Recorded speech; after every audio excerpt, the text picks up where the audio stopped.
So everybody should have something on your screen just to make you aware that the session is being recorded today. So, as I say, welcome to the session. If you don't know PMO Learning, we're a training company, a specialist training company that was set up specifically by myself and Lindsay Scott a number of years ago now, because we wanted a training company that was specifically focused on training for PMO individuals. And both Lindsay and I have had over 20 years experience working in and around PMOs, so we are real PMO professionals. We also insist, which does limit our training team, but we wanted to make sure that we gave people, kind of properly experienced people, that any trainers that you come across in PMO Learning that deliver any of our training courses will have had experience of actually working in a PMO. And actually, we're very fortunate that a number of our trainers actually still have either kind of contractors who do contract PMO work, or have a full-time role and spend a couple of days a month actually working for us delivering training. So if you come on one of our training course, you'll definitely have a PMO professional talking to you. So obviously they can they understand some of the challenges that kind of working in a PMO allows you, or kind of presents itself to you as you kind of do your day job. So I think that's really kind of important to recognize. The other thing that we do, and I know I recognize kind of today's session is a taster session, so it tells you about the training course, but once we're into the training session, they are highly interactive. We have lots of exercises. The benefits course particularly has a workbook that allows you to kind of work through, as the trainer takes you through the couple of days of the course, to actually identify kind of those real kind of salient elements for your organization, real lessons and things that you can apply in your organization. Because although we do some certification courses, we do try, whatever type course we do, to give you some real kind of practical application in your particular organization. So today I've got about kind of 50 minutes or so. What I want to do is I just want to give you an understanding of the content of the benefits management course that we deliver, and it's how it's delivered in the virtual environment. And I know we've now kind of, I think, got a bit more used to the kind of the virtual environment, but I still just want to spend a couple of minutes just talking through what that looks like, because I know when people talk about kind of virtual learning, there's still some confusion in terms of whether it's e-learning, which it definitely isn't, or even what kind of virtual learning looks like. So typically, if you're on a webinar, it tends to be it can be quite passive. It's something that you can kind of listen to in the background. You don't necessarily do a huge amount of interaction, and a lot of organizations, when they deliver webinars, don't even have any interaction, or you're not necessarily allowed to chat with some of the other delegates. We would kind of see that's much more like kind of being a lecture when it's in a learning environment.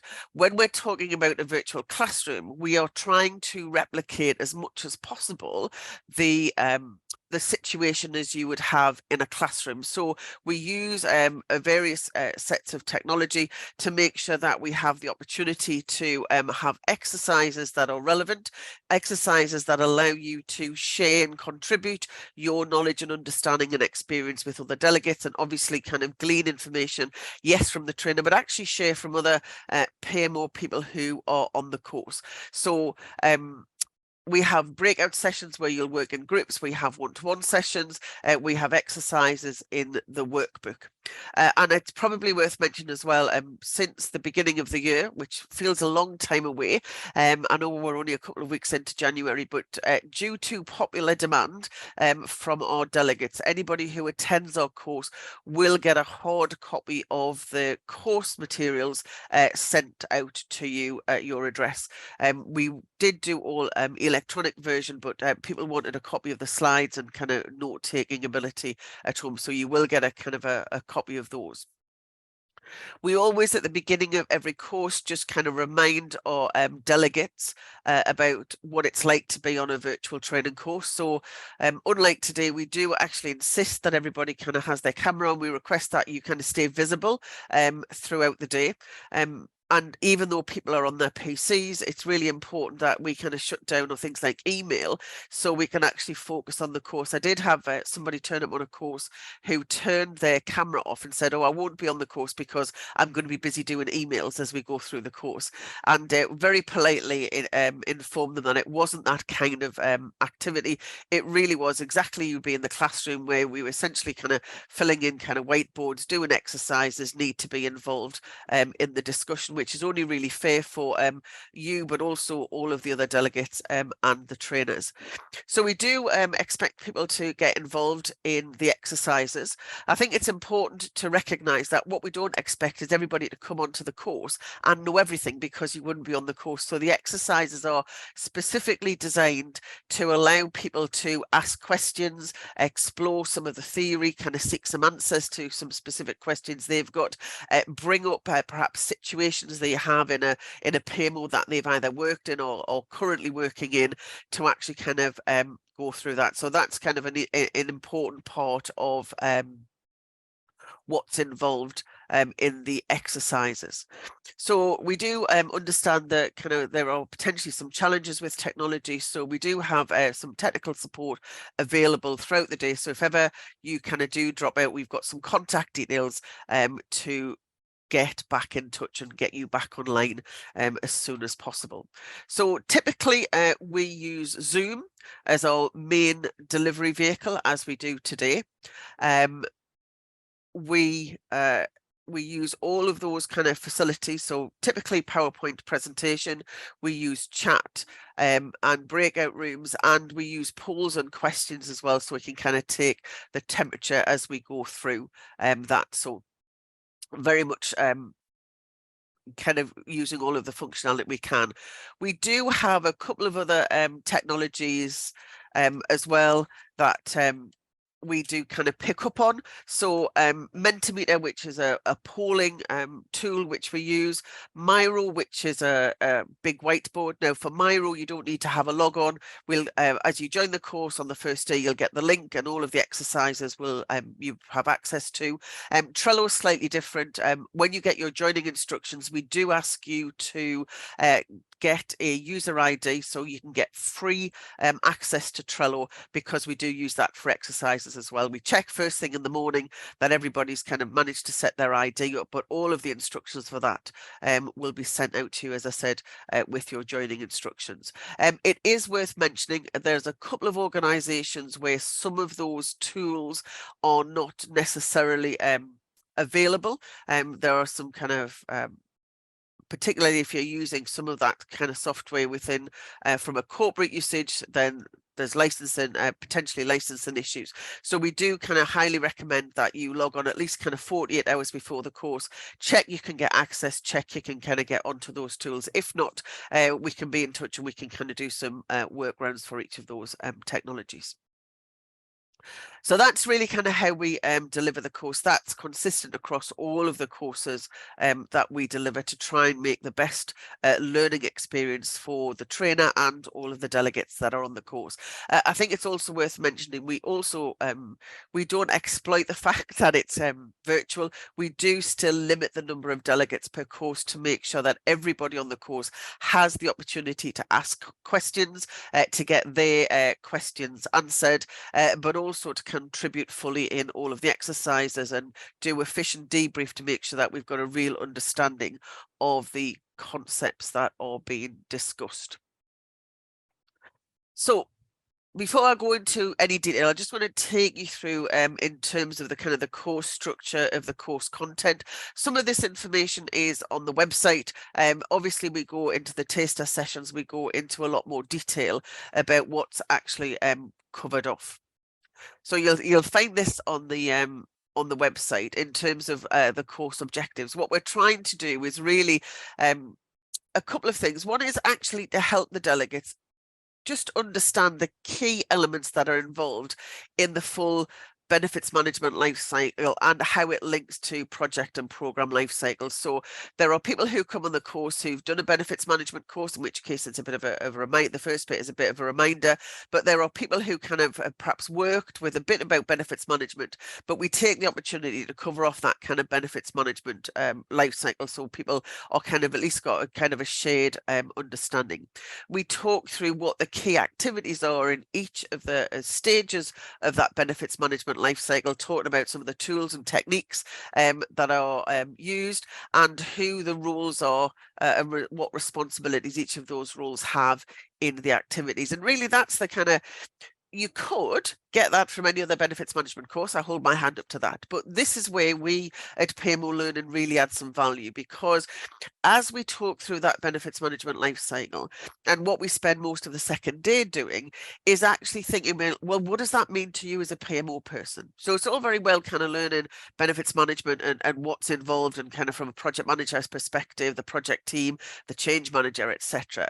But as a PMO person, what does that mean to me? What are the services that we're going to have to provide from a PMO perspective to support benefits management in the organization at project, program and portfolio level?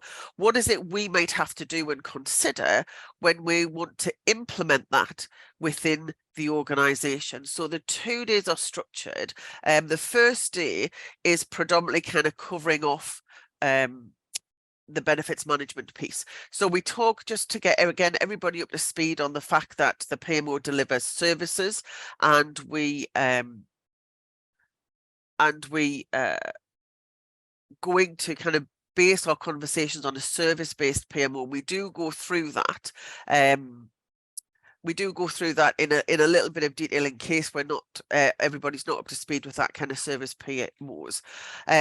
And then we go through the overview of the benefits management life cycle, and then we take each stage of the benefits management life cycle as we see it now. A benefits management life cycle, very much like a project management life cycle, can have kind of different names and stages in different organizations. We recognize that we particularly we pick up the one that's used in benefits management best practice, the AXILOS, it's not AXILOS, the Steve Jenner best management practice, and we use that as a basis for that life cycle. It tends to be the most I was not going to say the most common, not necessarily the most common, but certainly from a commercial perspective, it's the kind of the most common training course that's out there. So we kind of align it to those 5 stages. And then on the second day, I have to say, as we go through that life cycle, we do still talk about kind of implications for the PMO, but the second day is very much around what's expected when we're kind of implementing or improving benefits management in our organization. So we talk about kind of what the services we might want to offer, what the implications are from a kind of recognizing from a senior management perspective, their life is going to change. The delivery teams, their life might change when we're talking benefits. And then again, what we're going to have to do differently once benefits management is in. And then we support development of the roadmap for everybody's organization. Now, obviously, we don't kind of spend time with kind of every individual, you know, kind of it's your half an hour, Annette, it's your half an hour, Shane, it's your half an hour, Paul.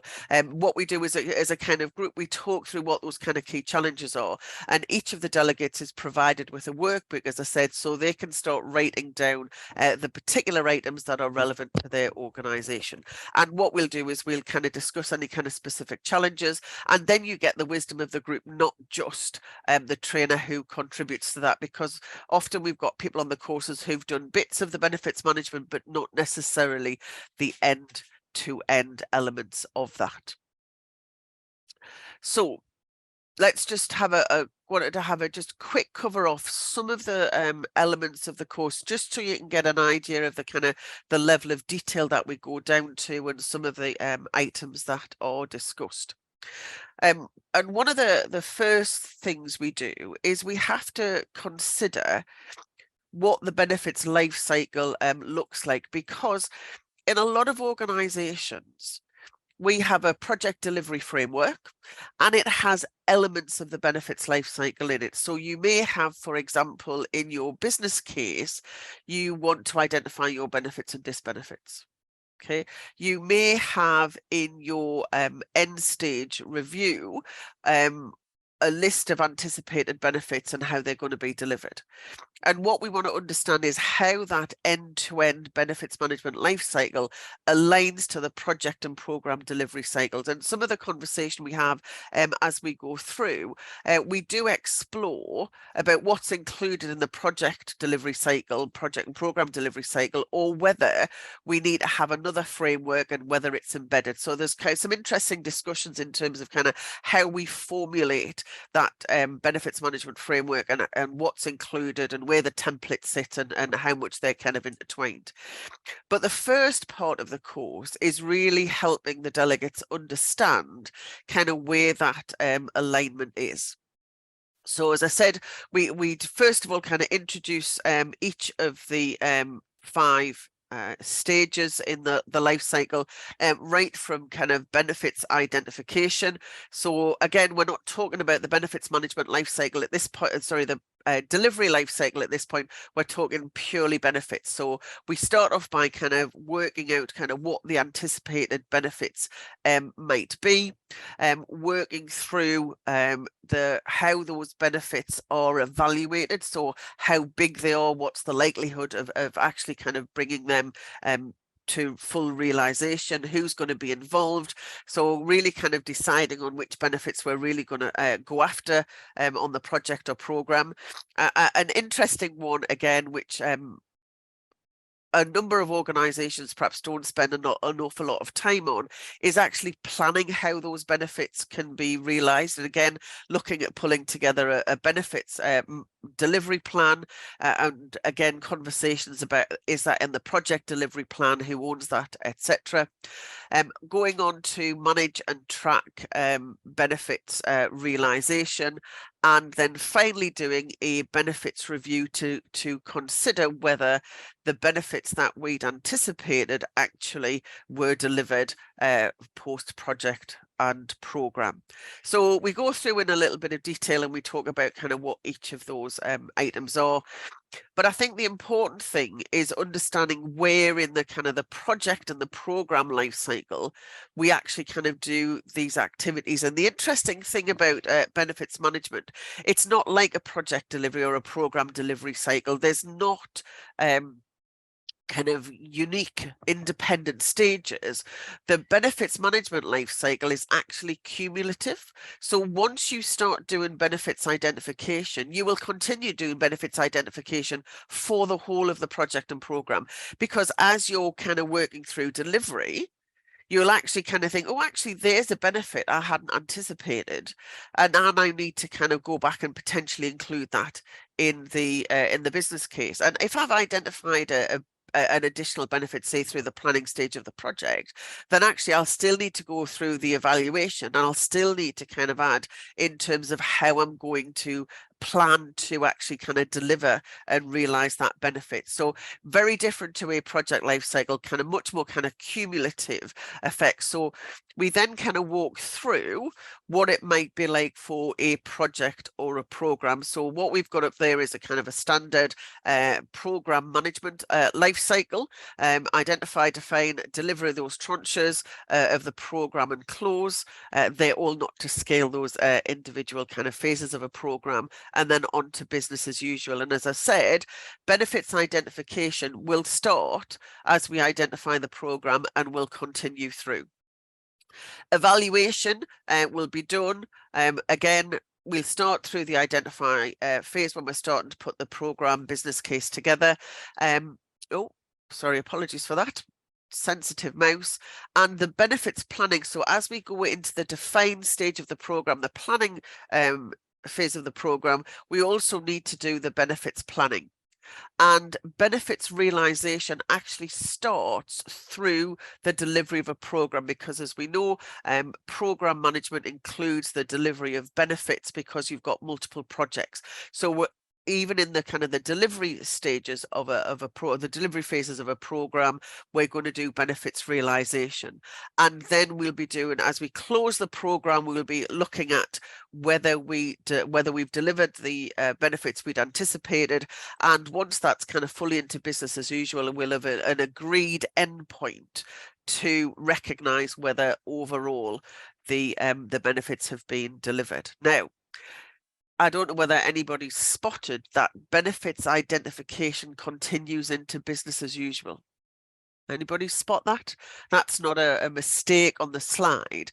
That's a real life situation, is that once we've implemented a program, and even after the program is closed, we may have found some additional benefits that we hadn't anticipated.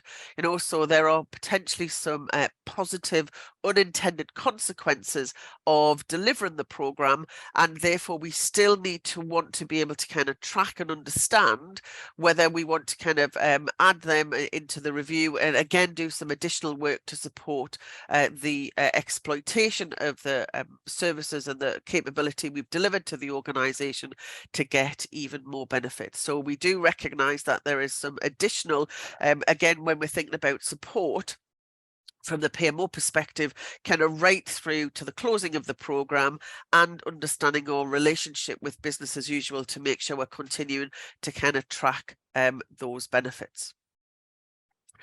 We look at the same thing in terms of project management. So we've got a full project life cycle there. And again, we've got the similar kind of piece in terms of the cumulative stages of benefits management, but recognizing that benefits realization typically doesn't start until we finish the execution of a project. And again, we often have conversations around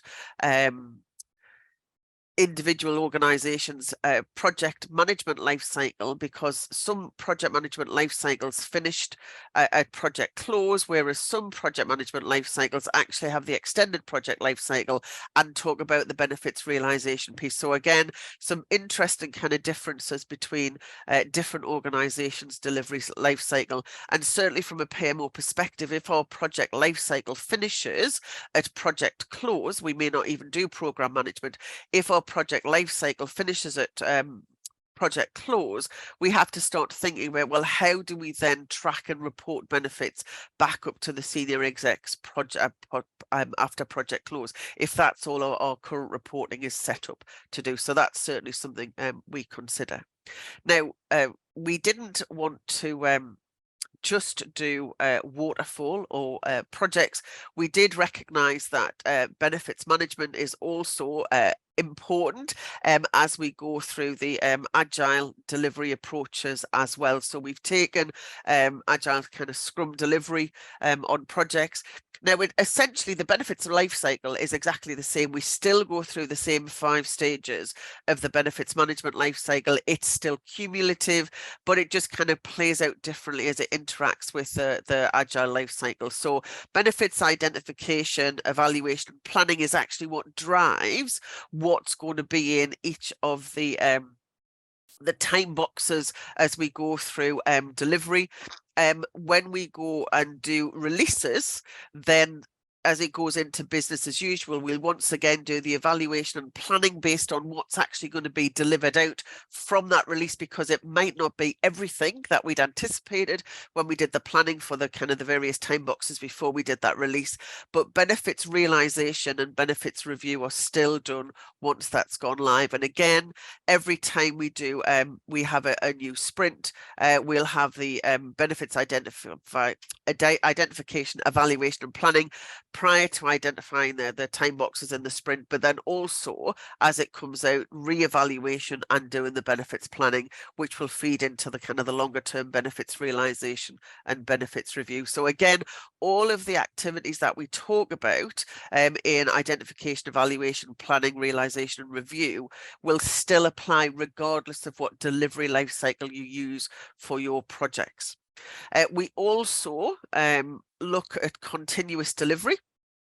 So again, we've got identification and evaluation goes into our kind of continuous delivery. So whether that be SAFE or any other kind of methodology, it actually kind of drives the whole kind of prioritization of the work. So that identification evaluation will be done to kind of all of the backlog items as they come on board and as we understand it. As we are continuing to kind of work through and actually undertake activities, we will be, as each activity is worked through, we recognize the benefit that it is going to be, it hope to deliver at the other end, and therefore has to do the benefits planning. So as it goes into business as usual, we know what change activity needs to be undertaken in order to realize those benefits and undertake the benefits review. So again, just that reinforcement that the benefits management life cycle, the activities are the same, and it's about how we adapt that to the various life cycles that we use within our organizations. So we have, as we go through kind of these sections, it's great actually to hear the different life cycles. It's also really interesting to understand how organizations have not and have partially played with the agile life cycle. So there's some really kind of interesting discussions in terms of just general raising people's awareness in terms of kind of what the life cycles look like in different organizations, whether agile is really agile, whether they're kind of playing with agile but within a waterfall framework, and then being able to talk about how benefits are actually delivered in that. The second day, as I said, much as we kind of talk about the implications on the first day, the second day is really focused on, right then, now we all have got a kind of a shared understanding about the end-to-end benefits management process. We can start to get a picture of perhaps thinking about what's already in our organization, and again, we have people on the course who have absolutely nothing other than a kind of a benefits in the business case. But now we've got the kind of the full end-to-end context of benefits management. We can start thinking about, well, which elements might be relevant for kind of moving our own organization forward. And even if you kind of think you've got nothing, you don't necessarily need to do everything to kind of start with, but at least we've got an appreciation there with kind of the different things that we might consider. We take it from some different aspects. The first thing we do is start thinking about technical word there, stuff. Yes. We start thinking about what that might mean for the delivery team. So undoubtedly, because we are the PMO, we're not going to miss out on getting a good template out there, but there's potentially a number of templates that we're going to have to think about. Some of them might be new in terms of things like a benefits management plan or a benefits management strategy, but actually we have to think about some of the templates we already have in terms of the business case template, the reporting template, about some of those things that are going to need to be updated. As we go through our project and program life cycle, there is going to be an impact on decisions. Now, when we all get taught project management, we taught, kind of the business case as a live document.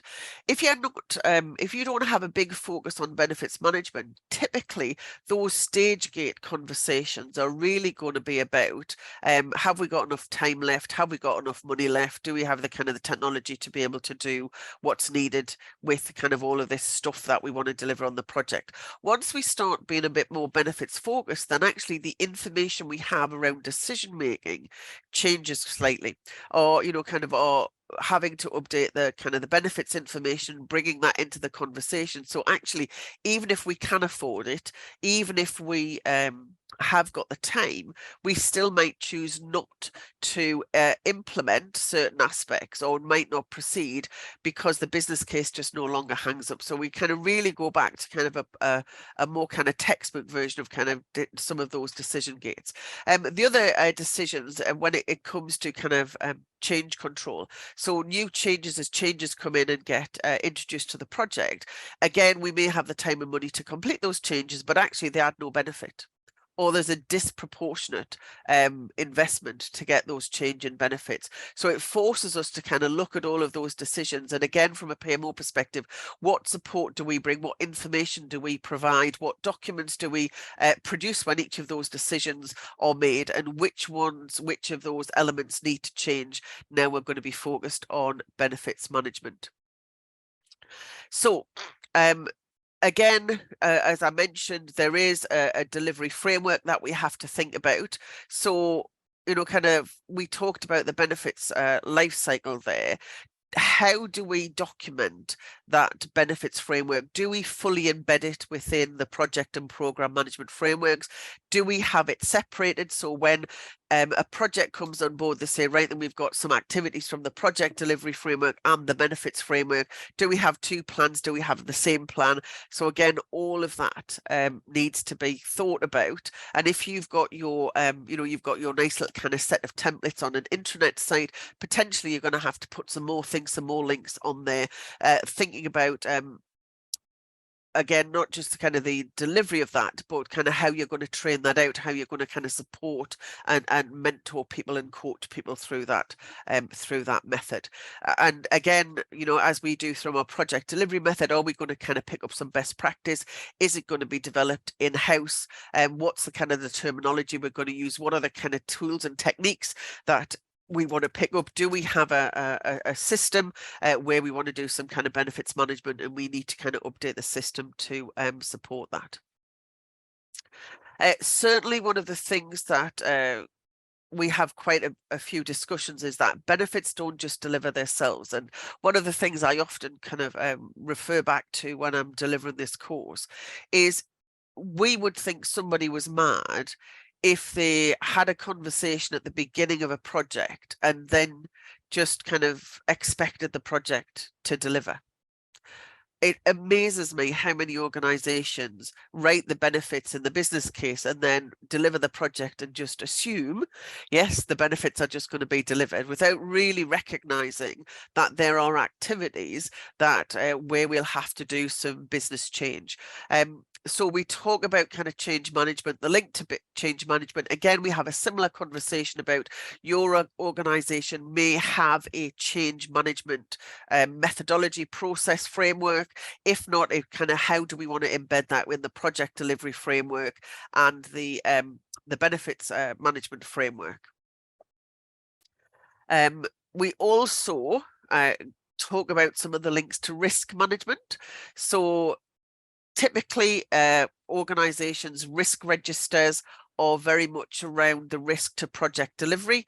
Well, actually, now we're really focusing a bit more on benefits. We perhaps need to think about how do we manage and run risk management against the delivery of the benefits.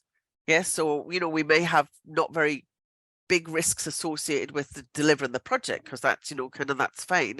However, we may have some real issues and some bigger risks associated with the delivery of those benefits, and important that we understand kind of how, again, that fits into the framework. And then finally, in terms of kind of the roles. So again, we may have some standard role definitions for project managers, people who are coming in on the project team, the PMO itself. So we need to kind of make sure that we've got those updated to cover off the key activities that we've talked about.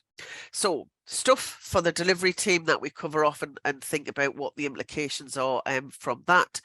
And then also stuff for the executive team. And it's interesting, lots of organizations kind of think benefits management is really around kind of what the project managers do and the kind of the delivery teams do, but actually an important part of really getting benefits management embedded in your organization is right up at the executive level. So that starts right from the initial kind of project prioritization and approval, because now we're playing benefits, then we're going to have much greater focus on you know, kind of approving those projects that have the best benefits.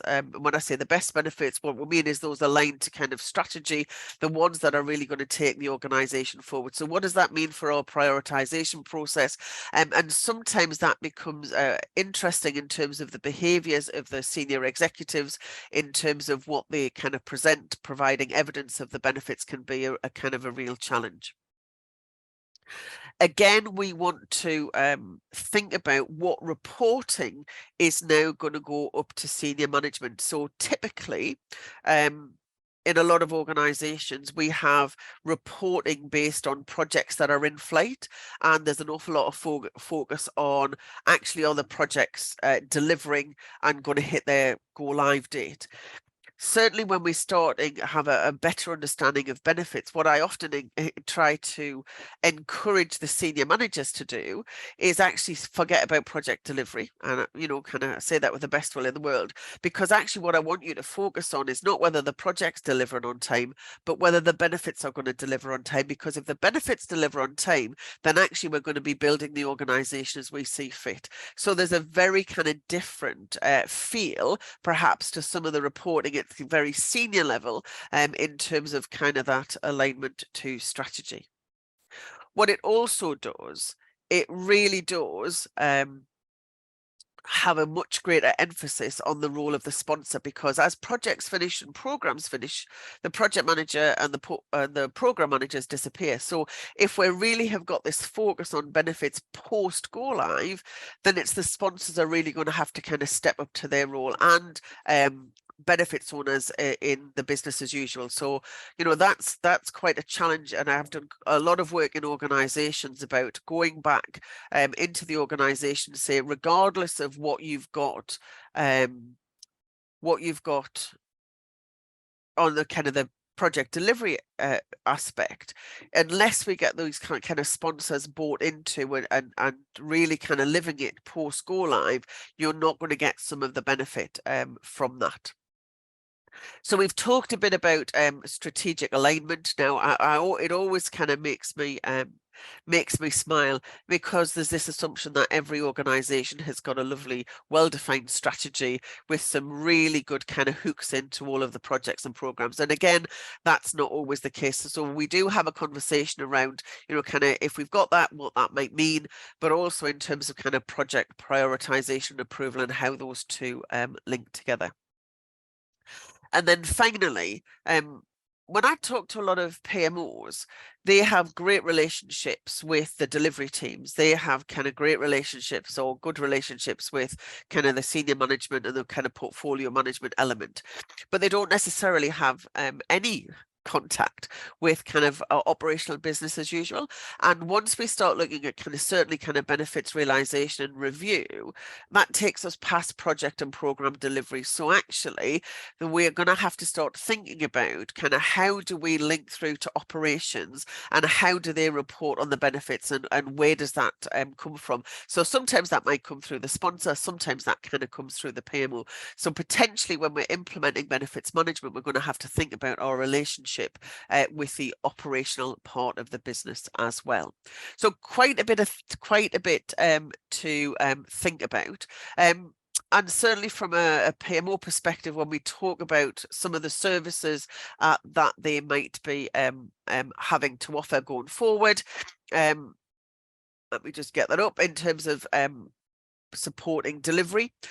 Right back at the business case stage, we need to start, when we look at the options in the business case, we do need to start thinking about, well, actually looking at the different options and being able to do a cost benefit analysis on those various options. And there's some really good theory in the better business cases which kind of helps us to do that, but certainly that's going to be some additional work for the PMO. Benefits mapping and value management. Again, benefits mapping tends to be quite a specialist skill, something that we may need to resource in the PMO through some workshops. So that's an area we need to consider. And again, change management and transition management suddenly become in scope of the PMO to support those through. Again, when we're talking about from a senior management perspective, there's some other elements we need to think about how we develop sponsorship in the organisation. Certainly much more in terms of a portfolio program focus rather than just kind of project delivery.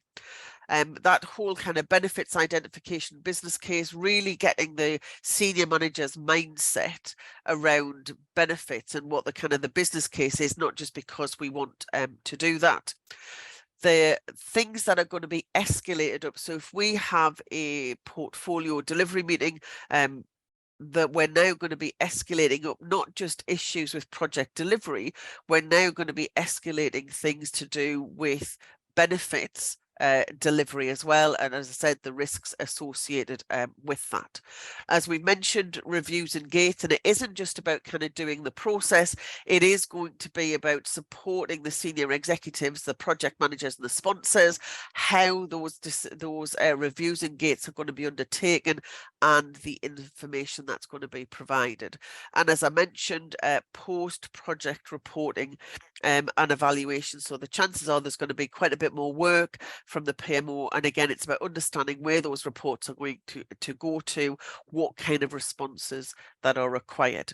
So what we're trying to do is we're trying to say, yes, understand benefits management. Let's not just kind of look at it kind of individual bits, but actually understanding the end-to-end and understand that actually, if you want to do benefits, you have to do sponsorship piece, which means you're going to have to play with the senior executives. It's going to impact the delivery teams, but actually there's going to be stuff for us in the PMO as well. So hopefully by the time you've done those 2 days, at least you know what, kind of the whole kind of area, and you can be much more informed in terms of which areas you want to pick off and have an understanding about kind of how you keep all of the dots joined, but also in terms of have worked out a roadmap for your particular organization. So hopefully you've also met some other people on the course who are going through a similar journey, and we always encourage our delegates to kind of link up with each other so you can continue to be a support group for the people that you've met as you go through your kind of real life implementation.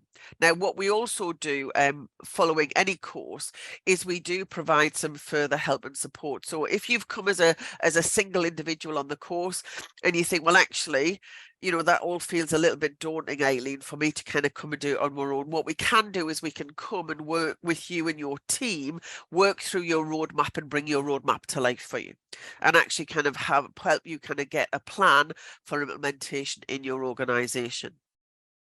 Alternatively, if you're on the course and you say, well, actually, I'm going to do that, but I think I just kind of want some help and kind of coaching as we go through that, we do also offer that for the training. So we do either do that kind of team support, which typically looks like kind of a 1-day workshop coming in.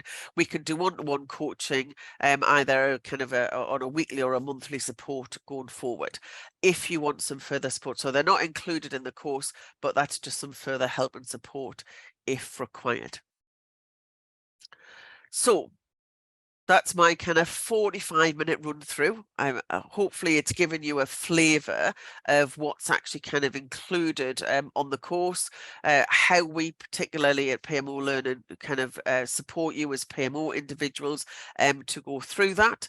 But we've got kind of just time for a couple of questions if people want to put those in chat. So there is one question: how long PMO will serve benefit management in BEU stage? What's the exit criteria?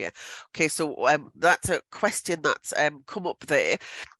What we talk about is when we're doing our benefits planning, we identify at that point at what point we're going to stop measuring benefits. So that may change from project and program because there are some benefits that are all going to be, certainly on a compliance project, you're either compliant or you're not day one. So there's no point in continuing to measure benefits kind of 3-6 months. Certain projects, your return on investment, you're going to know within the first kind of 3 to 6 months whether that's working.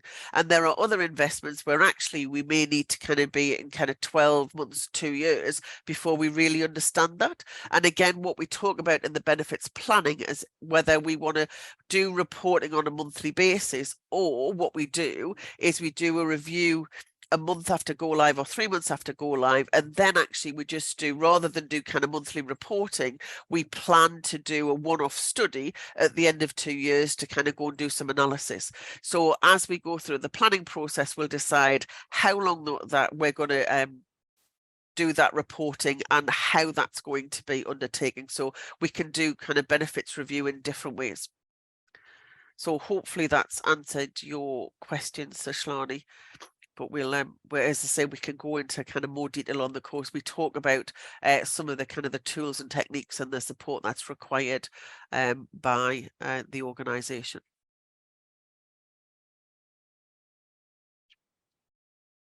Okay. Excellent. Well, thank you very much for taking the time to be with us. Our next course for benefits management is scheduled for the 6th to 7th of February. That is a public course. All of our courses can be delivered in-house. So if you want to do the whole 2-day course in-house, we can do that for you as well. And we've also got some other public courses. So you can go on our website and see we've got some P3O courses coming up. We've got essentials for PMO administrators coming up, and a P3O practitioner. So those are our next courses. All of the details can be found at pmolearning.co.uk, or contact numbers there, or you can write to us at inquiries@pmolearning.uk and we'll be happy to get back to you. Thank you very much for your time, and have a great afternoon and a great weekend.